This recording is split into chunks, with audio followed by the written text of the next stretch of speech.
अब वो अनंत काल तक खोदते ही रहे, ब्रह्मा जी भी अनंत काल तक उड़ते ही रहे, सारे स्वर्ग पार हो गए, इनकी सारी नर्क पार हो गए, कुछ नहीं मिला। गोरे लोग कुछ भी करें उन पे उंगली नहीं उठ। तो क्या एलियंस होते हैं? कुछ भी आप करोगे, आप एक चींटी को मारोगे उसमें आपको पाप चढ़ेगा। हाँ। पर क्या पता वो किस चींटी किसी बच्चे को काट लेती है, फिर उससे पॉइजनिंग हो जाती है उसको। हाँ। तो आप प्रिडिक्ट नहीं कर सकते कि आपने क्या गलत किया क्या सही किया है। और फिर उसमें से एक की जो विड्थ और लेंथ होती है वो आत्मा की विड्थ और लेंथ है। किसी से भी पैसे लेते हो एक काम करने के, ये आ जाता है शूद्र वाली कैटेगरी में। सब आजकल ये कर रहे हैं कि मैं इतना काम कर दूंगा, आप मेरे को इतने पैसे दे दो। तो आपकी लाला की नौकरी जो है वो आप शूद्र ही हो उसमें। हमने सुना है महाराणा प्रताप का जो मेवाड़ है, तो वहाँ के राजा थे महाराणा प्रताप, वो 57 साल की उम्र में चल बसे थे, लेकिन उनका नाम इतना ज़्यादा क्यों हाईलाइटेड है? शूद्र जो उल्टा लटक के तपस्या कर रहा था उसका सिर काट दिया था।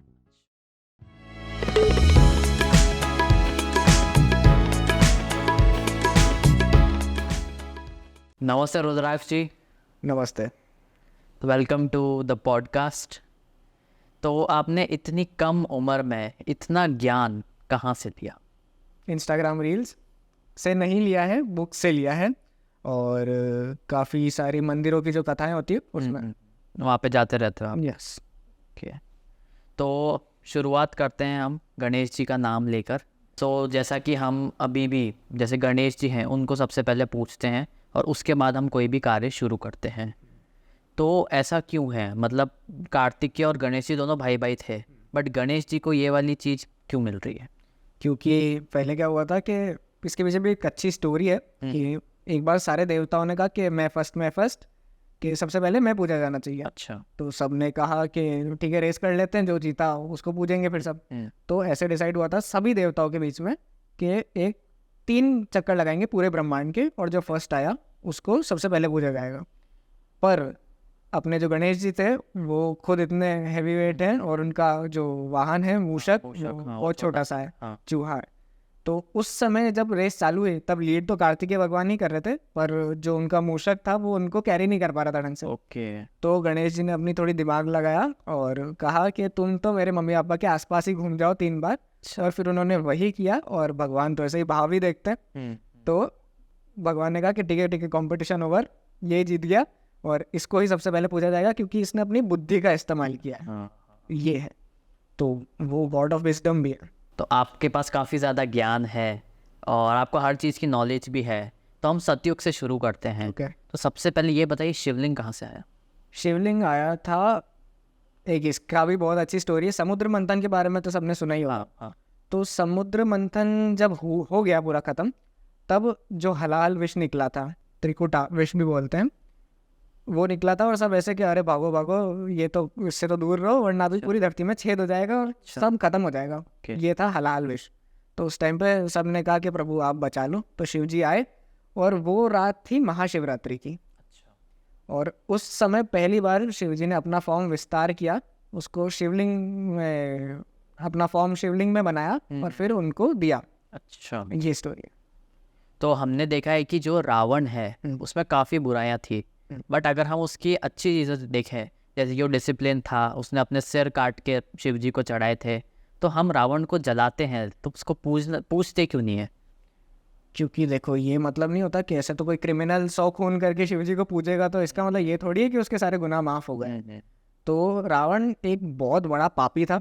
इतनी सारी औरतों को वो उनके घर से उठा के ले आता था, और उसने अपने भाई से, जो लंका आप देखते हो वो उसकी नहीं थी, वो कुबेर जी की थी, तो उसने छीनी है। पुष्पक विमान उसके भाई का ही था, वो उसने छीना है। तो ये रावण की बहुत सारे अवगुण थे। वो राक्षस तो था ही, पर जो उसने काम किए, राक्षस विभीषण भी था। पर उसके कार्य और रावण के कार्य मैच नहीं कर सकते। तो आजकल हम ये चीज़ देख रहे हैं कि लोग सनातनी बहुत बन रहे हैं, तो अकॉर्डिंग टू यू सनातन क्या है? देखो फर्स्ट चीज़ है इंस्टाग्राम सनातनी नहीं होता। बहुत ज़्यादा हवा बना। हाँ, ये बहुत गंदा काम है। सनातन एक बहुत इंटरेस्टिंग वर्ड है। आपको क्या लगता है अपना धर्म क्या है? हिंदू धर्म। हिंदू धर्म नाम की पहली, मतलब हिंदू धर्म नहीं है, वो हिंदू एक रिलीजन है। धर्म आपका हिंदू नहीं है, धर्म आपका है सनातन। सनातन का मतलब होता है जो हमेशा से था। अच्छा। या फिर जो हमेशा रहेगा। Okay. जैसे हम शिव जी के लिए बोलते हैं जिनका ना आदि है ना अंत है, वैसे सनातन का भी ना आदि है ना अंत है। Okay Sanatan is the cause you live by. Sanatan वो चीज़ें हैं, मतलब वो स्टार्ट होती है कि आप बेसिक लाइफ में डेली क्या कर सकते हो, जिसको अपन मोरालिटी से भी कंपेयर कर सकते हैं ओके कि कहाँ पे आपको क्या करना है। वो चीज़ सिचुएशन के हिसाब से डिफाइन होगी, किसी बुक में नहीं लिखी गई है, स्क्रिप्टेड नहीं। स्क्रिप्टेड नहीं है, वो सिचुएशन के हिसाब से डिफाइन होती है। जैसे कृष्ण भगवान ने भी बहुत सारे रूल्स मोड़े थे महाभारत में, मोड़े शकुनी ने भी थे, हाँ मोड़े कृष्ण भगवान ने भी थे, पर सिचुएशन देख के कौन सा उस समय सही है, वो क्या है, वो हम सनातन धर्म से सीखते हैं। तो वो हमारा हमारा धर्म है। सो हनुमान चालीसा में लिखा हुआ है कि जो सूरज से, जो धरती से सूरज है, उसका डिस्टेंस मेंशन्ड है। तो अकॉर्डिंग टू यू ये सारे युग उसमें सेम था? नहीं, क्योंकि ये जो आप बोल रहे हो वो भी गलत है। अच्छा। जो आप बोल रहे हो वो हनुमान चालीसा की चौपाई है, जुग सहस्त्र योजन पर भानु लील्यो ताई मधुर फल जानू। तो इसमें ये बताया गया कि इतने दूर जो सूरज थे उनको भी हनुमान जी ऐसे फल समझ के खा गए। तो वो इसमें अप्रोक्सीमेट दूरी बताई गई है, ऐसा लोग बाग बोलते हैं। पर इसमें आप जो कैलकुलेशन करते हो वो बिल्कुल गलत है, क्योंकि युग सहस्त्र योजन पर भानु, आपने सबकी वैल्यू ले ली। जितना मैंने देखा है लोग बाग युग की वैल्यू लेते हैं, कलयुग वाली। अच्छा। 4,32,000 ऐसा कुछ लेते हैं। हाँ एब्सोल्युटली रॉन्ग, क्योंकि कलयुग आपके पास सबसे छोटा युग है। कलयुग से पहले था द्वापर, उससे पहले त्रेता, और सबसे पहले सतयुग। सतयुग का जो स्पैन है वो कलयुग से बहुत ज़्यादा था। उसके लोग भी 10-10 हज़ार साल जीते थे, 10-10 लाख साल जीते थे। तो that is nothing compare to that. फिर आया अपना त्रेता, उससे थोड़ा और छोटा था। द्वापर उससे और छोटा, और कलयुग सबसे छोटा। आप इसमें ये भी क्वेश्चन कर सकते हो कि हनुमान जी तो त्रेता युग के हैं, तो आप कलयुग के डायमेंशंस कैसे लगा रहे हो उसमें? तो ये मेरे हिसाब से एक होक्स है, और इस पे ज़्यादा बिलीव करना नहीं चाहिए। तो हम ये चीज़ देखते हैं कि जब कोई मरता है तभी हम राम नाम सत्य बोलते हैं, ऐसे रैंडमली हम नहीं बोलते हैं। जबकि हम जय श्री राम जो हैं वो चिल्ला चिल्ला कर बोलते हैं और लोगों से भी बुलवाते हैं, तो ऐसा क्यों? देखो, सबसे पहली बात तो मेरे को भी घर पे चाटा पड़ा है कि जब मैंने घर पे एक बार राम नाम सत्य बोल दिया था, पर इसमें बुराई क्या है ये मेरे को आज तक दिखी नहीं, क्योंकि राम नाम सत्य है, सत्य है। हाँ। इसमें आप क्या कर लोगे? आप किसी भूत पिशाच का नाम ले नहीं रहे हो, आप किसी रावण का नाम नहीं ले रहे हो, तो इसमें गलत क्या है मुझे ये समझ में नहीं आता। जय श्री राम भी इक्विवेलेंट ही है राम नाम सत्य के। राम नाम सत्य हम किसी के मरने पे इसलिए बोलते हैं ताकि कभी आपने नोटिस किया हो तो किसी फिल्म में कोई डूब रहा है, पूरे आसपास उसके ओशन है, पर उसको डायरेक्शन का मालूम कैसे पड़ता है कि इधर से लाइट आ रही है। हाँ। तो राम नाम सत्य, तो जहाँ से राम का नाम आ रहा है आत्मा को उस दिशा में जाना है। ओके। ये रीज़न है। तो हमने ऐसा कहीं सुना है कि जो राम और जो परशुराम थे वो दोनों एक साथ थे, लेकिन दोनों एक ही अवतार थे, तो ऐसा कैसे हुआ? कहाँ सुना है आपने? वही कहीं रील में। रील में। मैं पूरा बताता हूँ कि जब सीता स्वयंवर हुआ था तो सीता जी की ब्यूटी भी बोलते हैं कि उस टाइम के लिए ऑफ चार्ट्स थी। तो सारे जो राजा आए थे किंगडम्स के कि इनको तो मैं ही पत्नी बना के लेके जाऊंगा। पर जो जनक जी थे उन्होंने शर्त ये रखी थी कि आपको ये धनुष जो मेरी बच्ची यूं ऐसे खेल खेल में उठा लेती थी, उसको उठा के उस पर प्रत्यंचा चढ़ानी है। अच्छा। और ठीक है, सब आए कि हाँ भाई मैं सलमान खान, मैं उठाऊंगा ये। रावण भी आया था उस समय, रावण से भी वो धनुष नहीं उठा था। तो बेसिकली उसका ये है कि धनुष भी वो कोई आम धनुष नहीं है, वो है पिनाक धनुष, जो कि खुद शिव जी ने परशुराम जी को दिया था। ओके।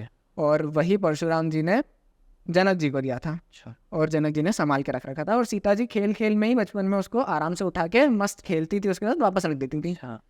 पर वहाँ पे कोई भी राजा उसको उठा नहीं पाता। रावण जो खुद इतना बड़ा पराक्रमी जिनको लोग बाग बोलते हैं, वो नहीं उठा, शिव भक्त था, उसको वो नहीं उठा पा रहा था उस धनुष को। फिर आती है राम जी की एंट्री। राम जी आते हैं, प्रणाम करते हैं, वापस वही के इजी। और फिर जैसे ही प्रत्यंचा चढ़ाने जाते हैं तो डोरी वो कम पड़ रही थी, तो उन्होंने ऊपर से पकड़ के पूरा ये धनुष में बांधा और उन्होंने इतनी तेज खींच दिया था कि वो धनुष उसी समय टूट गया। अब वो मिला था परशुराम जी को, और परशुराम जी ने कहा था कि तुम देख लेना। अब वो टूट गया। तब वो आए गुस्से में कि कौन है भाई। तो लक्ष्मण जी और उनकी थोड़ी वाद विवाद हुआ कि गुस्से में दोनों क्या क्या बोले आपस में। क्वेश्चन आपका ये था कि एक साथ में कैसे? राम जी भी विष्णु अवतार भी जिंदा थे और वो भी जिंदा थे, और ये भी जिंदा थे, और विष्णु जी अपने अलग हैं, है ना। तो बेसिकली राम जी जो है उनको बोलते हैं पूर्ण अवतार। अच्छा। अवतार भी अलग अलग तरीके के होते हैं, पूर्ण अवतार और शाक्तावेश अवतार। ओके। तो पूर्ण अवतार में विष्णु जी की जो कॉन्शियसनेस है, मतलब विष्णु जी ही खुद हैं वो, जैसे कृष्ण भगवान, राम भगवान, हाँ। ये विष्णु जी ही है, ये कंपेयर्ड, मतलब Vishnu ji is equal to Ram और कृष्ण। ओके। पर Parshuram ji is not equal to Vishnu ji. Parshuram ji के अंदर विष्णु तत्व है, उनके पास विष्णु जी की एनर्जी है, पर विष्णु जी की कॉन्शियसनेस नहीं है। ओके। तो ये है डिफरेंस अवतारों में। तो पूर्ण अवतार थे राम जी और शाक्तावेश अवतार थे परशुराम जी। तो ऐसे वो दोनों आमने सामने थे एक ही टाइप पे। तो अभी जैसे हमने राम जी की बात करी, अभी रिसेंटली हमने देखा था कि एक आदि पुरुष करके मूवी आई थी, तो उसमें काफ़ी ज़्यादा कमियां थी। तो आप तो इसमें आपका काफ़ी ज़्यादा आपको ज्ञान है, तो आपके अकॉर्डिंग कुछ बताइए कि ये सब चीज़ें गलत थी। ठीक है। सूक्ष्म रूप धरि सियहि दिखावा, विकट रूप धरि लंक जलावा, भीम रूप धरि असुर संहारे, रामचंद्र के काज सवारे। तो इसमें सूक्ष्म रूप धरि सियहि दिखावा, पर आदि पुरुष में हमने देखा कि हनुमान जी जब सीता जी के पास गए तब सीता जी का साइज तो इतना सा था और हनुमान जी इतने बड़े थे, जबकि एक्चुअली में ऑपोजिट था। हनुमान जी छोटे से थे और सीता जी इतनी बड़ी थी। तो ये एक फर्स्ट गलती।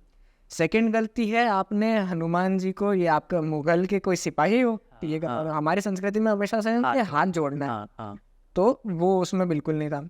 सेकेंडली आपने चमड़े की चप्पल पहना दी, जबकि वो तो नंगे पाँव थे। हाँ, उनकी चप्पलें तो अयोध्या में थी, भारत लेके गए थे। तो एक ये वाला। और रावण, विराट कोहली थोड़ी है यार, कट्स लगा दिए यहाँ पे। और एक हमने ये भी देखा था कि उसमें रावण जो है उसको मांस खिला रहे थे, जबकि रावण तो ब्राह्मण था। देखो, रावण मांस खाता था। अच्छा। ब्राह्मण तो वो बाय बर्थ था।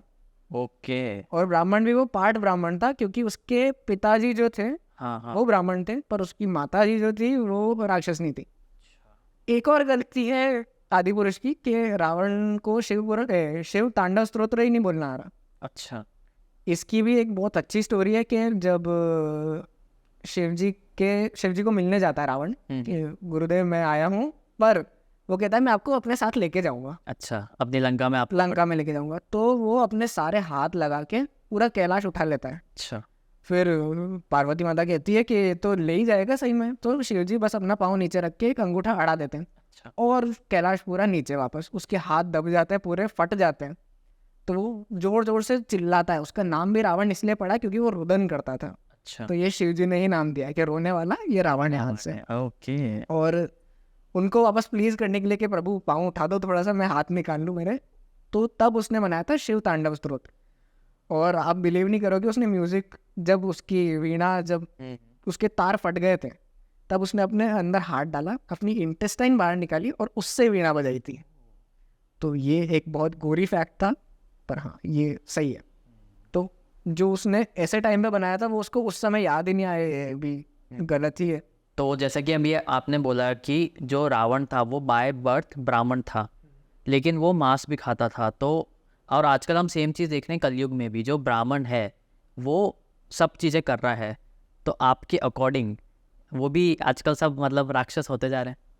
सबसे पहली बात तो जो आज के टाइम पर ब्राह्मण है वो ब्राह्मण नहीं है। जैसे मैं खुद भी शर्मा हूँ, ब्राह्मण हूँ, पर I don't consider myself a Brahmin, क्योंकि this is not something which is given by birth, this is something you have to earn. जैसे हम will take it all the way back, तो जब वर्ण व्यवस्था चालू हुई थी तब 4 वर्ण थे, ब्राह्मण, क्षत्रिय, वैश्य और शूद्र। ठीक है, ये सबको पता है, ये हिस्ट्री में भी पढ़ाया गया था। तो ये सबको पता है। वर्ण व्यवस्था में आपके पास ब्राह्मण जो थे उनके कुछ ट्रेड्स थे, वो कमा नहीं सकते, वो सिर्फ भिक्षा मांगेंगे, वो सिर्फ भगवान की पूजा करेंगे और किसी भी चीज़ से करप्ट नहीं होंगे। मतलब बेसिकली ये था कि अब कमाएंगे ही नहीं तो उनके पास कुछ रहेगा भी नहीं। तो वो सिर्फ भगवान की पूजा के लिए, वो एक माध्यम है भगवान और आपके बीच में। पर आज के टाइम पे यही है कि आपको वेदों का ज्ञान नहीं है, आपने गीता तक भी नहीं पढ़ी है, जो कि बहुत नीचे स्तर वाली, बोलना नहीं चाहिए पर नीचे स्तर मतलब ज्ञान में, आपने वो भी नहीं पढ़ी है। पुराण तो ठीक है, कौन ही पढ़ता है। तो आप अपने आप को ब्राह्मण बोल नहीं सकते हैं। ब्राह्मण was someone who has learned all the Vedas, हाँ, जिसको सब कुछ ज्ञान हो, सबका ज्ञान हो। चतुर्वेदी, चतुर्वेदी भी एक क्लास है जो चारों वेदों के ज्ञाता थे, उनको चतुर्वेदी। शास्त्री, जो सारे शास्त्रों शस्त्र की विद्या, शास्त्री, शास्त्री। ओके। शास्त्री, तो जिनको सारे शास्त्रों का ज्ञान हो वो शास्त्री थे, ये सब है। तो आज के ज़माने में ऑलमोस्ट सब शूद्र हैं बाय प्रोफेशन अगर देखा जाए तो, क्योंकि आप शूद्र होते हैं, आप सबसे पहले तो ये समझते हैं कि आप किसी से भी पैसे लेते हो एक काम करने के, हाँ ये आ जाता है शूद्र वाली कैटेगरी में। सब आजकल ये कर रहे हैं कि मैं इतना काम कर दूंगा, आप मेरे को इतने पैसे वैसे दे तो हाँ तो आपकी लाला की नौकरी जो है वो आप शूद्र ही हो उसमें। जो हमारे पास प्रॉपर ब्राह्मण्स हैं, मतलब अब तो है ही नहीं, पर प्रॉपर ब्राह्मण्स अब जो हम कह सकते हैं क्लोज टू, हाँ वो है रिसर्चर्स और साइंटिस्ट। ओके। बाकी हम पर सब वो भी तो शूद्र पैसा हैं। लेकर करते हैं, शोध जो करते हैं, हाँ वो है, पर वो भी शूद्र की कैटेगरी में आ गए थे। शूद्र की कैटेगरी में नहीं आए क्योंकि वो रिसर्च देखा जाए तो अपने लिए करते हैं। अच्छा। कोई भी रिसर्चर हो वो उसका फोर्स नहीं कर सकते कि तू इसमें रिसर्च कर, उसकी खुद की जो उसका माइंडसेट होता है वो यही होता है कि मेरे को इसमें घुसना है, मेरे को ये चीज़ जाननी है। वो उसका बाय प्रोडक्ट है कि उसको, वैसे तो आप उसमें भी बोल सकते हो कि गुरुदेव को भी गुरुदक्षिणा हाँ मिलती थी, दक्षिणा मिलती थी, हाँ हाँ तो वो बाय प्रोडक्ट है पैसा। ओके। पर मेरे हिसाब जैसे जैन मॉन्क्स हैं हाँ तो वो सिर्फ पूजा पाठ और यही करते राइट हैं, राइट, वो ब्राह्मण्स की कैटेगरी में आते जी जी जी बिल्कुल। वो हाँ ये अच्छा था, साधु संत जितने भी है वो ब्राह्मण ही हैं देखा जाए।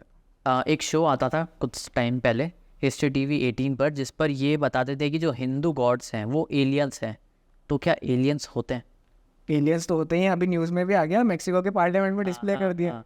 पर ये extra terrestrial extra terrestrial beings मेरे ख्याल से होते हैं, और I am very much open to this idea कि अपने जो भगवान है सारे वो भी एक्स्ट्रा टेरेस्ट्रियल बीइंग्स ही थे, क्योंकि आप उनका जब रंग देखते हो वो ब्लू है। हाँ शिव जी का, विष्णु जी का ब्लू है, विष्णु जी का मतलब ग्रीनिश टिंट में है। हाँ तो दैट डजंट मेक सेंस, क्योंकि अर्थ पे जितने भी कार्बन बेस्ड लाइफ है उसका तो सब ये वाला कलर ही है, हाँ येलोइश। हाँ वीटेश जो है। हाँ वीटिश जो कलर है, पर ऐसा भी बोलते हैं कि उनका कलर तो यही था पर उनकी ऑरा ब्लू और ग्रीन थी, तो वो कॉन्ट्राडिक्ट करता है। पर I am very much open to this idea, क्योंकि जब वो आते थे, जब विमानों का भी जिक्र है पुराणों में, तो विमान भी आपके नॉर्मल एयरप्लेन जैसे नहीं है।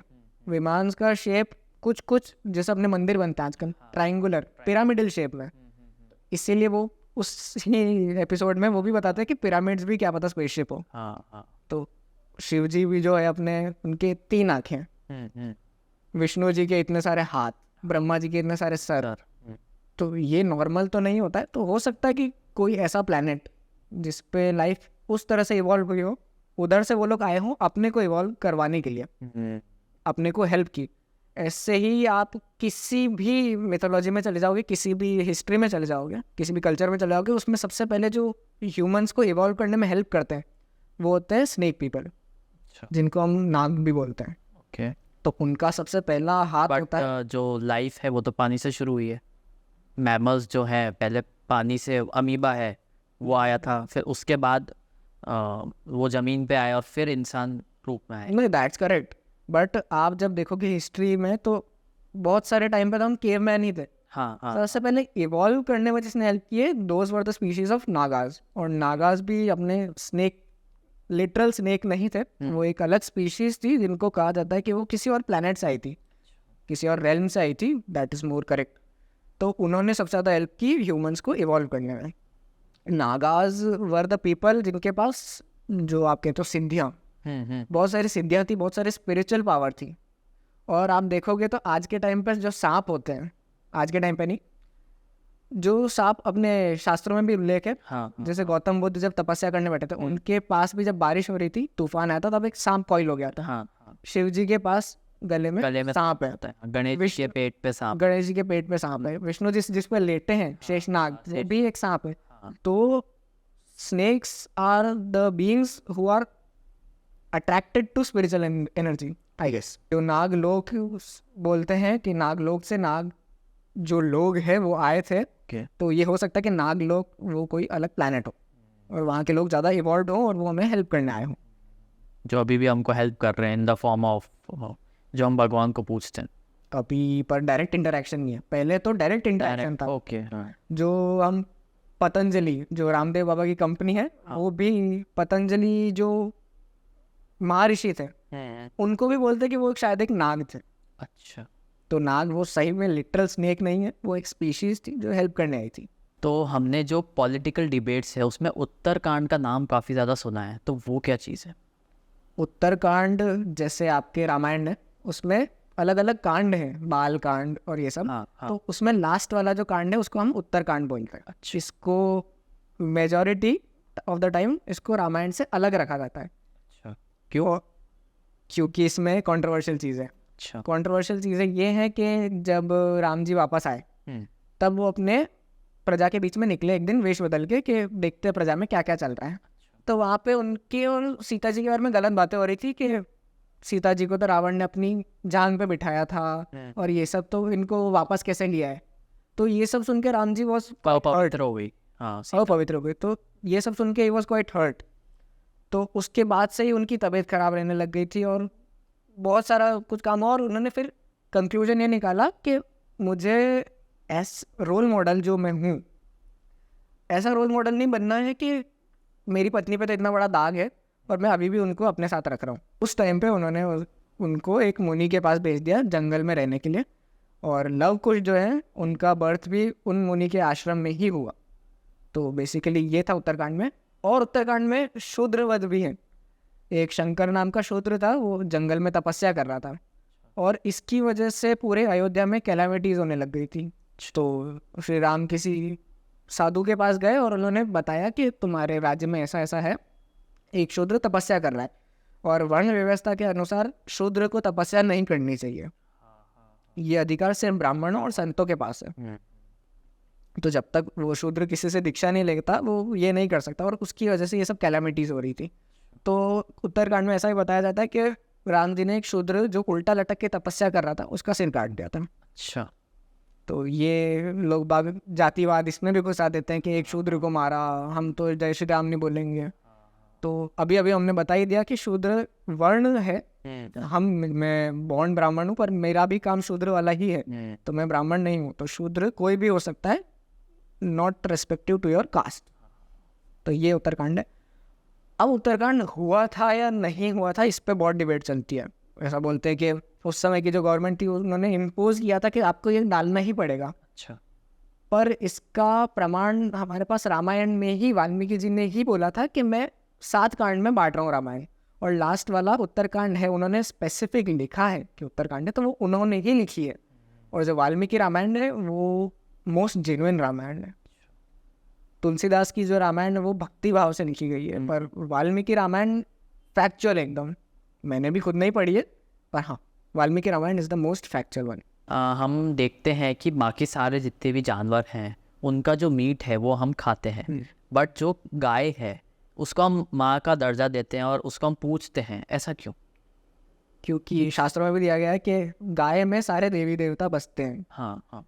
पर आप इसको लॉजिकली देखो तो गाय को नहीं खाना चाहिए। क्यों? इसके बहुत सारे रीज़न हैं। गाय बैल है वो खेती करने में बहुत हेल्प करते हैं। हल चला दिया, अब उसकी ट्रैक्टर है वो सब मेरे को नहीं सुनना, क्योंकि बात उस समय की हो रही है। हाँ हाँ। आज तो ये चीज़ें फैक्चुअल नहीं लगेगी आपको, ठीक है। गाय के बहुत सारे उपयोग थे। दूध देती थी, हाँ हाँ। मेजर सोर्स जो सबके घरों में जाता था, दूध, पनीर, ये सब। तो अगर आप एक बार खाने के लिए गाय को काट रहे हो, तो जो वो इतने साल दूध देने वाली थी उससे आप खाते, तो logically that doesn't make sense. वही हो गया सोने वाली। हाँ, सोने वाली एक साथ निकाल लोगे वही वाली। एक साथ निकाल लो, तो वही है कि आप अपने रिसोर्सेस ही खत्म कर रहे हो।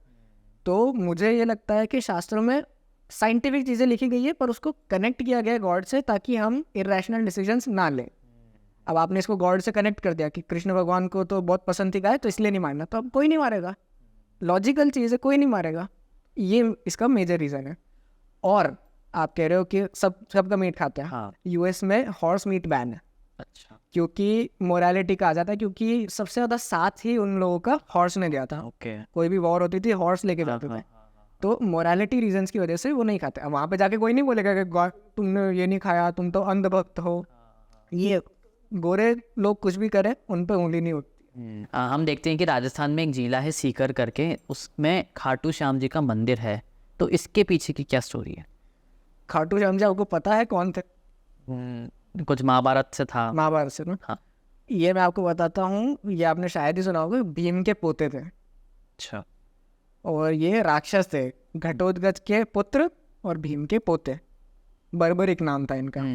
और कहा जाता था कि ये महारथी थे, मतलब इनकी इतनी इमेंस पावर थी कि कृष्ण भगवान को भी लगा कि अरे यार ये तो जिसकी साइड चला गया हाँ वो साइड जीतेगी।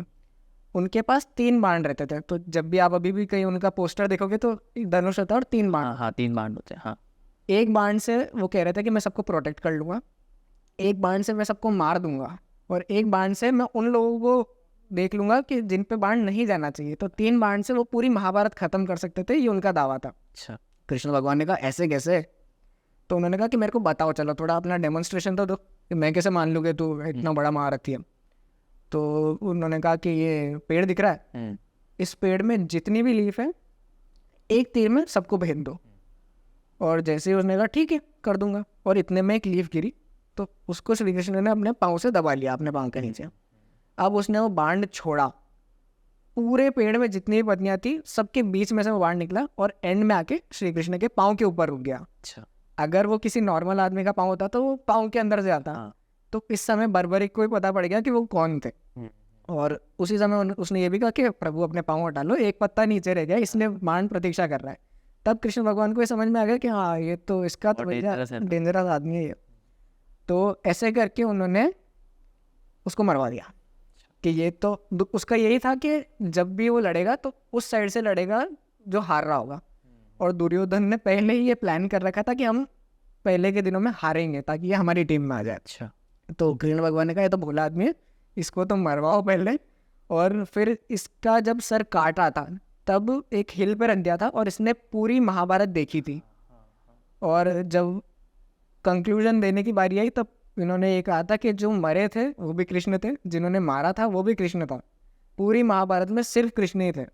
और कृष्ण भगवान ने इससे खुश होके कि आज से तुमने कृष्ण को जान लिया है, शाम को जान लिया है, तो आज से तुम भी खाटू श्याम के नाम से जाने जाओगे। तो ये थी बर्बरिक की स्टोरी, खाटू श्याम जी की स्टोरी।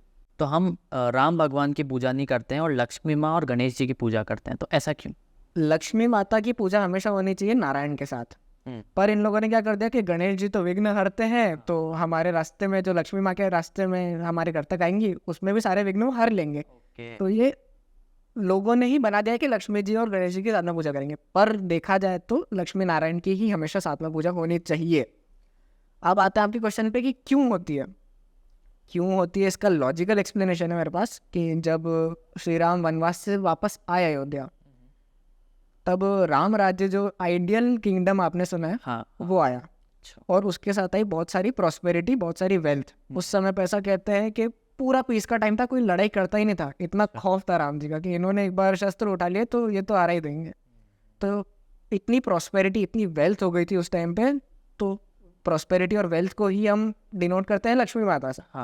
तो जब राम आए तब लक्ष्मी जी भी आई, इसलिए हम लक्ष्मी जी की पूजा करते हैं। तो मैंने अक्सर ऐसे लोगों को देखा है, कुछ लोग बोलते हैं हरे कृष्णा और कुछ लोग बोलते हैं जय श्री कृष्णा, तो इन दोनों में से कौन सा सही है? सही आप देखा जाए तो जय श्री कृष्ण है। क्यों? क्योंकि जो इस्कॉन वाले लाए हैं हरे कृष्णा मूवमेंट, आप ये मंत्र ही गलत बोलते हो, हरे राम राम राम हरे, हरे कृष्णा कृष्णा कृष्णा हरे हरे। तो आप जो कृष्णा बोल रहे हो ये कृष्ण भगवान है ही नहीं। अच्छा। कृष्णा नाम था द्रौपदी का, जो पांडवों की पत्नी थी उनका नाम था कृष्णा। अच्छा। कृष्ण इज जिसको हम बोलते काला, उसको कृष्ण बोलते हैं। और द्रौपदी का भी रंग ऐसा ही था, तो उसको उनके घर वालों ने नाम दिया था कृष्णा। तो आप जब हरे कृष्णा बोलते हो तब आप द्रौपदी को याद कर रहे हो। तो इससे अगर आपको स्वर्ग मिल भी गया तो वहाँ पे आपका नारायण कृष्ण भगवान प्रतीक्षा नहीं करेंगे द्रौपदी के, तुमने तो मेरी अच्छे से पूजा की है, मैं तुम्हारे को अच्छे से सारा ज्ञान दूंगी। तो इसलिए हमारे को हरे कृष्णा नहीं हरे कृष्ण बोलो अगर बोलना है तो। जय श्री कृष्ण। जय श्री कृष्ण, कृष्णा नहीं। ऐसा बोला जाता है कि अगर आप शिवलिंग पर जल चढ़ाते हो तो आप जितने भी देवी देवता हैं उन सब की पूजा कर देते हो। तो अगर ऐसा होता है तो बाकियों की मूर्तियाँ क्यों लगा रखी है? देखो, सबसे पहले तो अपने को ये समझना पड़ेगा कि सारे देवी देवताओं की पूजा हो जाती है क्योंकि वो सोर्स है।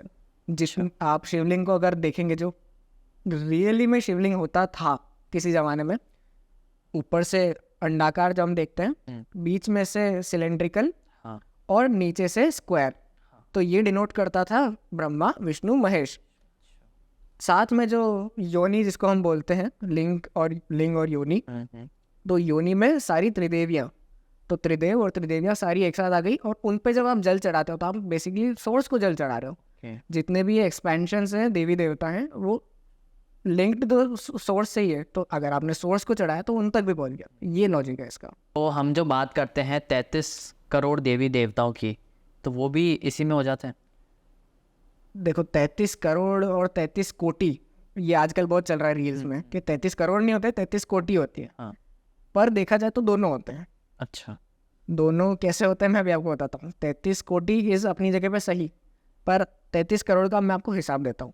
सबसे पहले आ जाते हैं अपने त्रिदेव पे, जो सबसे हाईएस्ट फॉर्म है पर ब्रह्म के नीचे। अच्छा। तो त्रिदेव है अपने पास, ब्रह्मा विष्णु महेश। हाँ। फिर आते हैं त्रिदेवियाँ, सरस्वती लक्ष्मी पार्वती। फिर आ जाते हैं हम त्रिदेवियों के भी, जो लक्ष्मी सरस्वती और पार्वती जी हैं, उनके भी एक्सपेंशंस पे। तो मेन फॉर्म्स जो हैं वो लक्ष्मी जी के आई थिंक 8 हैं, सरस्वती जी के 12 और पार्वती जी के भी 12। विष्णु जी की हम बात करते हैं तो उनके तो इतने सारे अवतार है कि गिनती नहीं है उनकी। तो हरि अनंत, हरि कथा अनंत। विष्णु जी के 3 फॉर्म्स हैं उनके, जिसको विष्णु पुरुष बोलते हैं। अच्छा। तो उसमें गर्भोदक्षाई विष्णु, ये सब आ जाते हैं। यही चीज़ें हैं शिव जी के साथ भी, महाविष्णु, महाशिव। तो महाशिव नहीं होता, वो सदाशिव होता है। तो महाविष्णु सदाशिव टॉप लेवल पे, इनके नीचे फिर अलग देवी देवता आने लग जाते हैं। तो जैसे हम इसके बाद आ जाते हैं गणों पे। गणों पे जैसे विष्णुगण, शिवगण, जितने भी, जब गणेश जी का सिर कटा था तब शिव जी ने उनको ही आदेश दिया था कि किसी का सिर ढूंढ के ना हो, तो वो गण थे। गण होते सहायक। हाँ हाँ। और उनकी भी जो फिजिकल ट्रेट्स होते हैं वो जिस डेटी के वो होते हैं उनकी तरह ही होता है। जैसे शिव जी के जितने भी गण हैं उनकी 3 आंखें होंगी, विष्णु जी के जितने भी गण हैं वो उनके जैसे दिखेंगे। फिर आ जाते हैं हम गणों से गणपति, जो गणों के लीडर है, गणपति। फिर आते हैं देवता, सारे देवताओं के देवता, देवादिदेव महादेव। फिर 200 से ज़्यादा आई थिंक रीजनल गॉडेसेस हैं हमारे इंडिया में, जो आज भी रूरल एरियाज में पूजी जाती हैं। ये इतने सारे हो गए। अभी तक तो वो 33 कोटि आए भी नहीं हैं जिसकी रील्स में बात करते हैं। अब वो ले आते हैं 12 आदित्य, 11 रुद्र, 8 वासु, 1 इंद्र, 1 प्रजापति, 2 अश्विनी कुमार। ये सब मिलके हमारे बनते हैं 33 कोटि देवता, जो कि हम बोलते हैं मेजर डेटीज, 33 मेजर डेटीज। तो कोटि ये सुप्रीम वेदास के अनुसार है।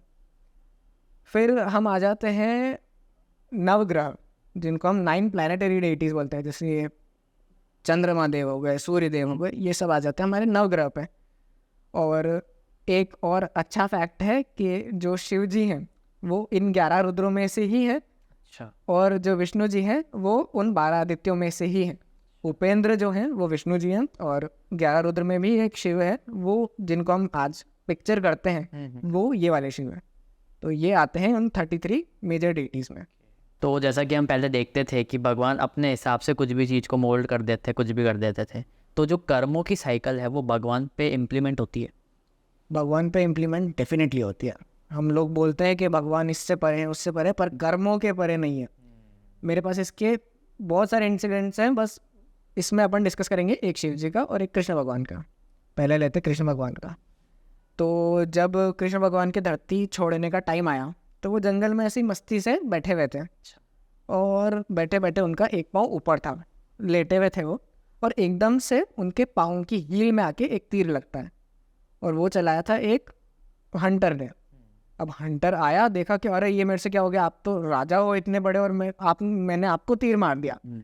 तो बोलते कि तूने मेरे को तीर मार के कोई पाप नहीं किया है, तूने मेरा पाप उतारा है, क्योंकि जो तू पिछले जन्म में था वो बाली था और मैंने तेरे को ऐसे ही पेड़ के पीछे से छुप के मारा था, तो वो कर्म मुझ पे चढ़ा हुआ था, तो वो आज तूने मेरा कर्म उतार दिया है, और मेरे को यही चीज़ रोक रही थी धरती से जाने में।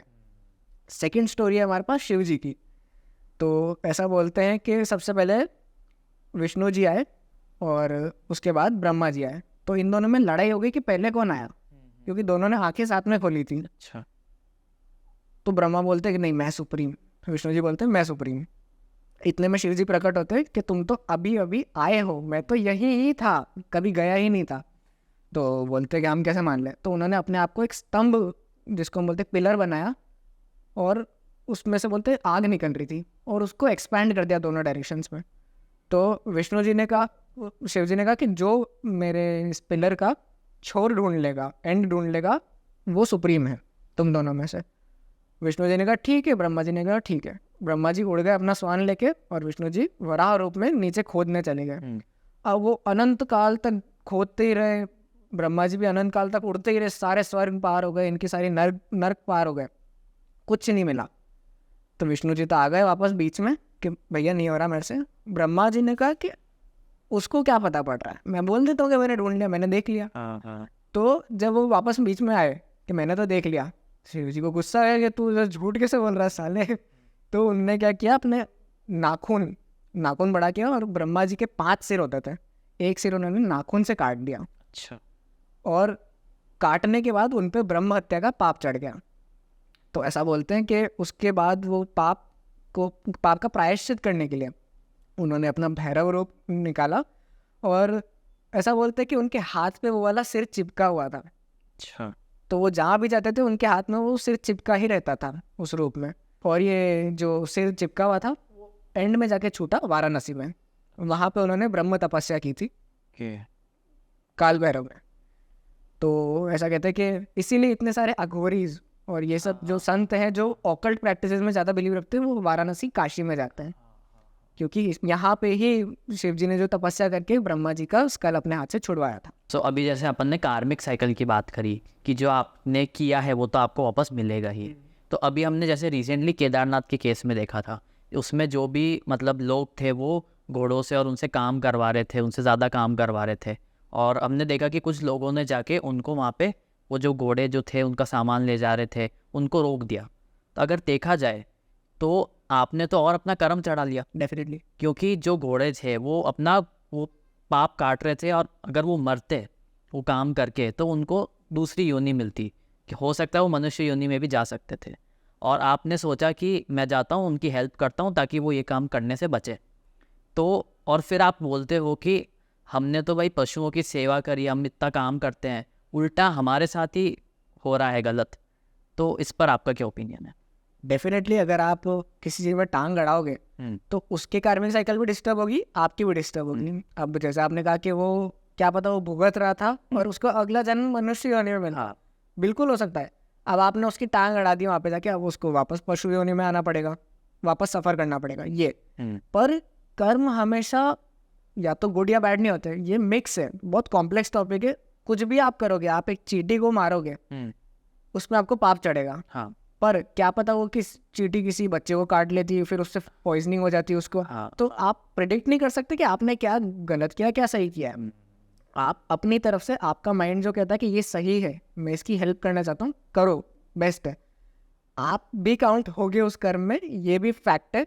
तो अगर आप, इसलिए साधु संत जो भी हैं सब छुप के रहते हैं कि हम किसी से इंटरेक्ट ही नहीं करेंगे, हमारे पे कर्म चढ़ेंगे ही नहीं। तो ये है। और मेरा तो ये मानना है कि जो भी आप पशुओं की हेल्प कर रहे हो वहाँ पे जाके, मस्त बात है, क्योंकि आप पशुपति नाथ से मिलने जा रहे हो पशुओं को तंग करके।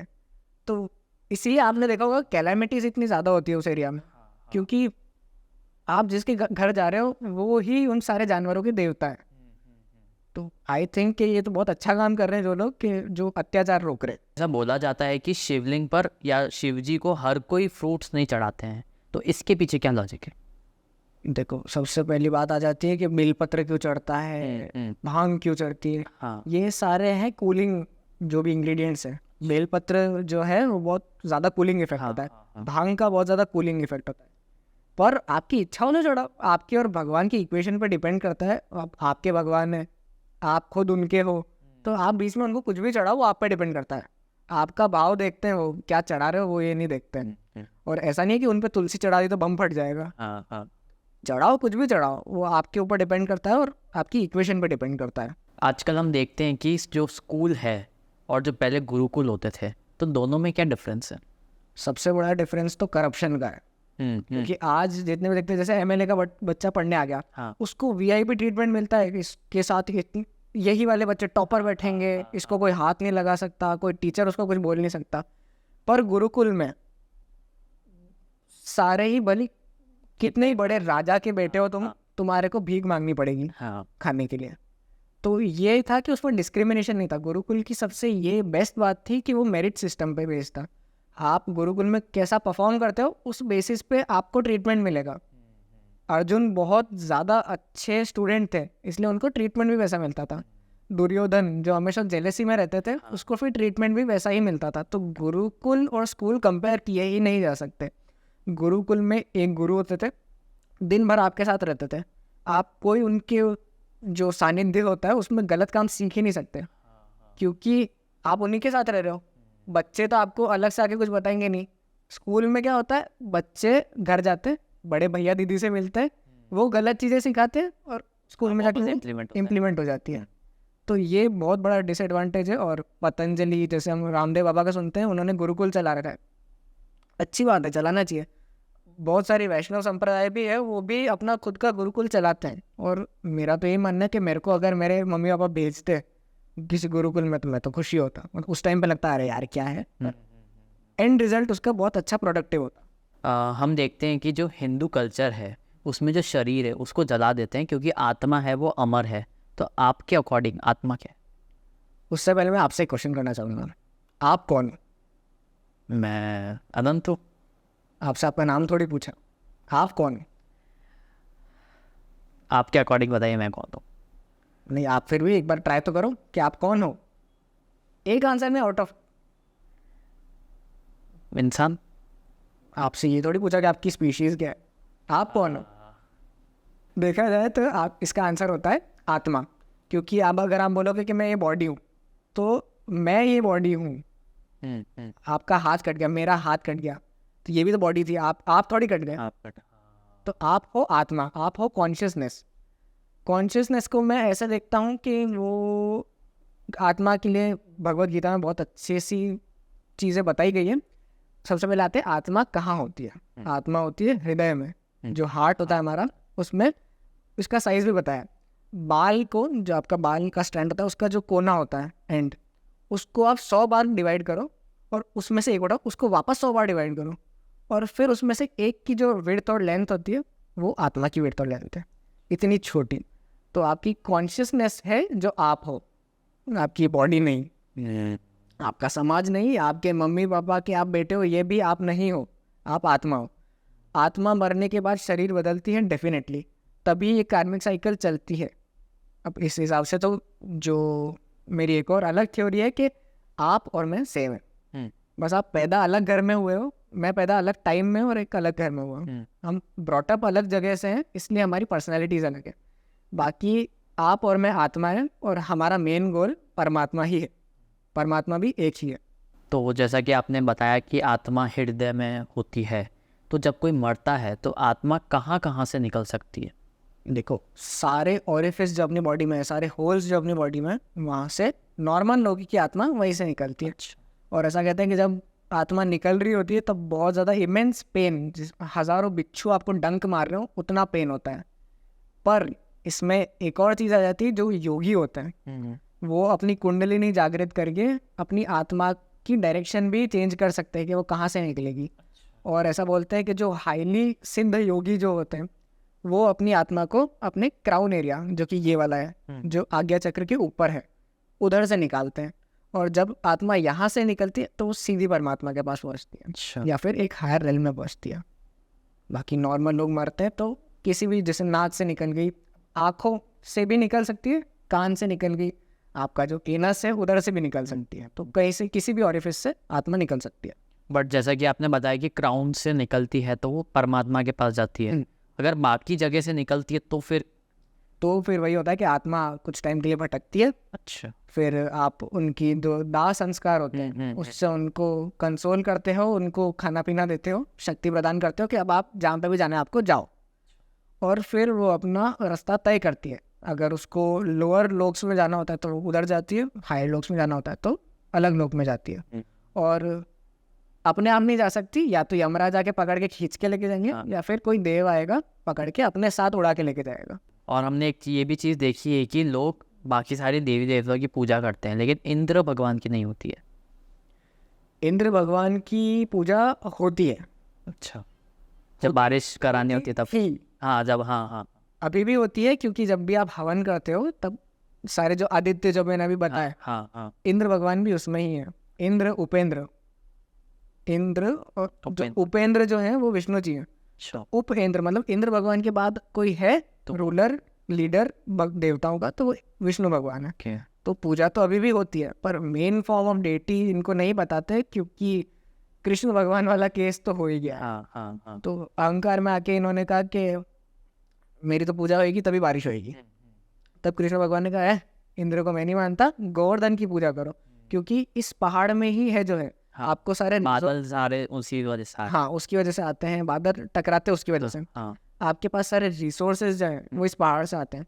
गायां चरने जाती है इस पहाड़ पे, जो भी आपका मिनरल्स और ये सब हैं वो आप यहीं से लेके आते हो, फल फ्रूट जो भी है आप यहीं से लेके आते हो, तो इसकी पूजा करो ना भाई, आपको फ़ायदा तो ये दे रहा है।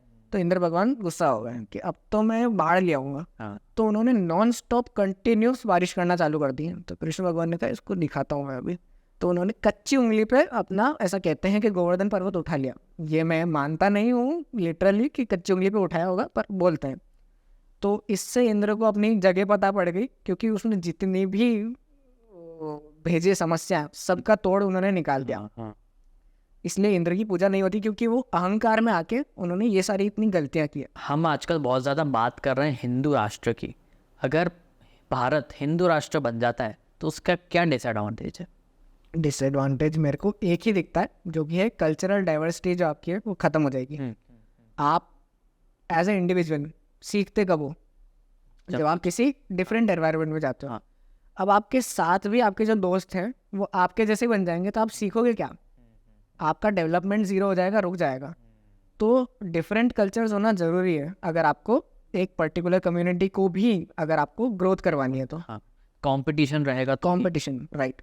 कंपटीशन भी नहीं कह सकते उसको, कि मतलब एक से कोई दूसरा सीख रहा है। हाँ हाँ हाँ तो डाइवर्सिटी का यही मतलब है कि सही कौन है ये किसी को नहीं पता, क्योंकि जो काम सबकी अलग अलग डेफिनेशन। हाँ सही कौन है। ईद पे जैसे बोलते हैं कि बकरा काट रहे हो तो मत काटो। अपने यहाँ पे भी ऐसा कोई दूध के धुले नहीं है। अपन ने भी बलि प्रथा चढ़ाई थी, बलि चढ़ती है इनफैक्ट। हाँ अब ये चीज़ गलत है, पर उस समय पे देखा जाए तो इस पे साइंस था। जैसे हमारे जो राजा होते थे वो भी शिकार करने तो जाते ही थे। एग्जैक्टली। मीट खाना ब्राह्मणों को मना था, पर अगर आप देखो तो कश्मीरी जो ब्राह्मण थे वो खुद ऑफर करते थे मीट भगवान को। तो भगवान को भी भोग चढ़ता है मीट का, क्योंकि आपके पास कुछ और है ही नहीं खाने को। तो जो आप खा रहे हो वही आप भगवान को खिला रहे हो। राइट। ये अब डाइवर्सिटी का ये भी है कि अगर मलेच्छ जो भी थे मुगल्स, वो अगर आक्रमण नहीं करते तो हमें पता कैसे पड़ता कि हमारे इतने सारे शूरवीर भरे पड़े हैं पूरे देश में। महाराणा प्रताप को आप नहीं जान सकते थे, संभाजी महाराज को नहीं जान सकते थे, छत्रपति शिवाजी महाराज को नहीं जान सकते थे, और इनके सबके बप्पा रावल को नहीं जान सकते थे, जिन्होंने मुगलों को खदेड़ के अफगानिस्तान तक भेज दिया था। आजकल हम ये चीज़ काफ़ी ज़्यादा देख रहे हैं, जो अघोरीज हैं वो काफ़ी ज़्यादा आ रहे हैं निकल के। तो ऐसा क्यों? तो सबसे पहले तो मैं बता दूं आपको कि जो भी आपको बाहर मिल रहा है वो अघोरी हो सकता है, पर वो लिटरल अघोरी नहीं है, क्योंकि जो लिटरली होंगे वो आपको कभी मिलेंगे नहीं, आपको अपनी बातें नहीं बताएंगे, क्योंकि वही है कि फिर आपने किसी से इंटरेक्ट कर लिया तो आप पे कर्म चढ़ता है। जाएगा। तो जो सबसे ज़्यादा सेक्लूडेड रह रहे हैं वो है असली अघोरी, और ये जो बाहर निकल के आ रहे हैं वो अपने ही कर्म बढ़ा रहे हैं। उनको प्रॉपर दीक्षा मिली भी है कि तुम अघोरी हो, पर वो अपनी राह भटक चुके हैं, ऐसा मैं मानता हूँ। तो जैसा कि हम देखते हैं कि जब कृष्ण भगवान थे वो बचपन में बांसुरी वगैरह बजाते थे, बट वो जैसे ही बड़े हुए तो उन्होंने वो बजाना कंटिन्यू किया, या फिर वो एक होता है ना कि चलो बोर हो गए तो अब नेक्स्ट? उन्होंने बजाना बंद कर दिया था, पर बोर हो गए थे इसलिए नहीं। जब उन्होंने कंस को मारा और उसके बाद वो गुरुकुल गए, तब गुरुकुल में जाने के बाद उन्होंने सब चीज़ें त्याग दी थी। बरसाना, वृंदावन, राधा और अपनी बांसुरी सब त्याग दी थी। उन्होंने सिर्फ कलाएं सीखी थी, शिक्षा अर्जित की थी। जो हम बोलते हैं कि 64 कलाएं लेके आए थे कृष्ण, तो वो इनबिल्ट नहीं थी, उन्होंने खुद ने सीखी है। और ऐसा बहुत सारी स्टोरीज में ये भी कहते हैं कि कृष्ण भगवान ने शिवजी और माता पार्वती की तपस्या की थी तंत्र मार्ग के थ्रू, जो वाम आचार्य मार्ग बोलते हैं हम, उसके थ्रू उन्होंने तपस्या की थी। और इससे प्रसन्न होकर गौरी जी ने आशीर्वाद भी दिया था कि आपकी पॉपुलैरिटी सबसे ज़्यादा होगी। आपको समय के अंत तक कोई भूलेगा ही नहीं।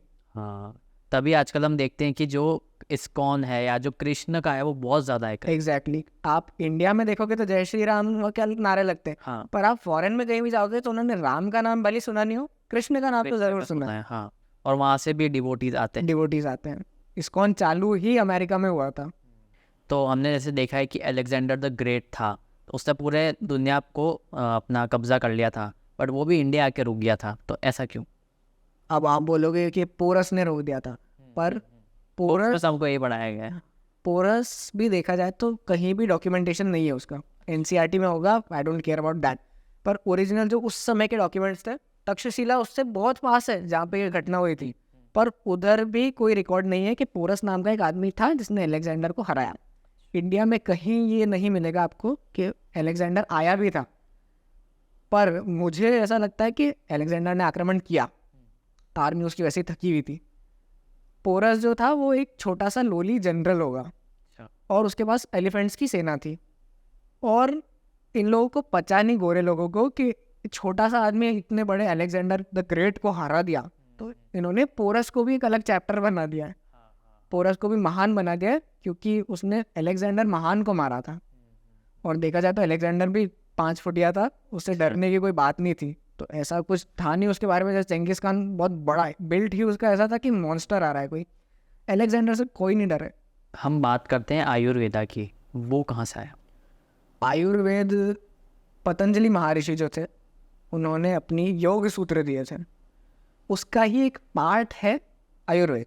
योग सूत्र में आपके पास योग, आप समझते होगे जो बाबा रामदेव को ऐसे ऐसे करके बताते हैं, वो योगा नहीं है। ये योग जो है वो उसका रूट वर्ड है युज। युज का मतलब होता है to link. To link with what? To link yourself with the higher personality, God. तो योगा सिर्फ वो डांस नहीं है या फिर योगा स्ट्रेचेस नहीं है, वो योगा का एक पार्ट है। योगा में आपका ध्यान भी आता है और योगा में बहुत सारी चीज़ें आती है। अब जो आप बाबा रामदेव को करके देखते हो, करते हुए देखते हो आयुर्वेद के नाम पे, वो है अष्टांग योग। अच्छा, वो इसी का एक, पतंजलि के योग सूत्र जो है उनका एक पार्ट है, और वैसे ही आयुर्वेदा भी उसका एक पार्ट है। Ayurveda is the science of medicine according to Patanjali Maharshi. इसमें आप नेचर से जो भी चीज़ें मिलती है उनको मिक्स एंड मैच करके एक दवाई बनाते हो, मॉडर्न मेडिसिन जैसे, और उसको पेशेंट को देते हो।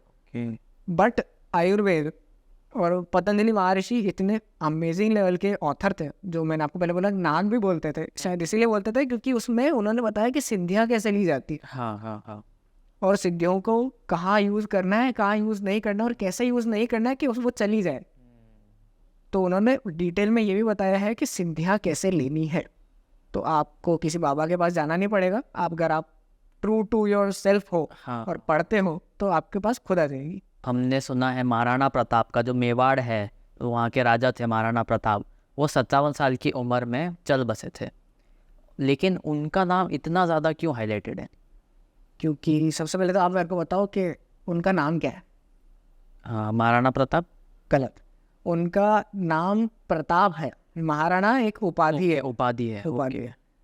महाराणा भी सिर्फ उन्हीं की उपाधि है, देखा जाए तो सब यहाँ के राणा थे, जैसे राणा सांगा, हाँ, पर उनके काम ही कुछ ऐसे थे कि उनको महाराणा की उपाधि मिल गई। अब जैसे पूरा अगर अपन मैप देखें तो इंडिया का पूरा मैप हरा था, बीच में एक बिंदी थी केसरिया रंग की, वो थी महाराणा प्रताप की वजह से। तो इसीलिए उनका इतना अच्छा कंट्रीब्यूशन था, उनकी वजह से ही अकबर जो है अटैक करता था वापस चला जाता, अटैक करता था वापस चला जाता। उनकी पर्सनैलिटी ऐसी थी कि कभी किसी को उन्होंने घुस के हमला करने ही नहीं दिया, और लोग कहते वो हार गए थे, हारे नहीं थे, वो अपने वुंड्स उनके खुल गए थे, इसलिए वो रिट्रीट किया था उन्होंने। रिट्रीट करना हारना नहीं होता है। रिट्रीट करने के बाद जब आप, उनको ये भी देखना पड़ता है कि लाखों के पालनहार हैं, उनको कुछ हो गया तो बाकियों को कौन देखेगा, राइट। तो रिट्रीट करना हमेशा ज़रूरी होता है। लोग बाग बोलते हैं कि वो हार गए थे हल्दी घाटी की, एब्सोल्युटली रॉन्ग। वो किसी अपने वोल्ड की वजह से मरे भी नहीं थे, अगर लोग बाग ऐसा ही कहते हैं कि डर के भाग गए थे, नेचुरल डेथ थी उनकी एकदम। और till the end of his breath उन्होंने यही ट्राई किया था कि मेवाड़ हमेशा हिंदुओं का रहे, मेवाड़ हमेशा राजपूतों का रहे, मुगल उस पर कब्जा नहीं कर पाए। है।